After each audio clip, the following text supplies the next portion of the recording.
এটা ভারত না ভাই, এটা নেপাল। ঠিক এভাবেই দুই ভারতীয়কে দিয়ে রাস্তার থুতু পরিষ্কার করালো নেপালি এক যুবক।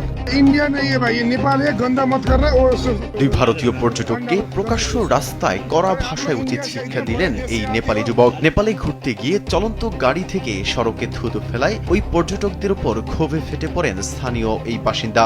তার প্রতিবাদের মুখে ভারতীয় এই দুই পর্যটক গাড়ি থেকে নেমে নিজের হাতে রাস্তায় ফেলা সেই থুতু পরিষ্কার করতে বাধ্য হয়েছেন। এনডিটিভির প্রতিবেদন অনুযায়ী ভাইরাল হওয়া ভিডিওতে দেখা যায় ওই যুবক পর্যটকদের গাড়ি থামিয়ে বলছেন, এটা ভারত না ভাই, এটা নেপাল, দ্রুত জল ঢেলে পরিষ্কার করো। পর্যটকরা বারবার ক্ষমা চাইলেও নেপালি যুবক সাফ জানিয়ে দেন যে তার দেশে এসে এমন নোংরা আচরণ বরদাস্ত করা হবে না। শেষ পর্যন্ত পর্যটকরা জল ঢেলে সড়কের দাগ পরিষ্কার করেন।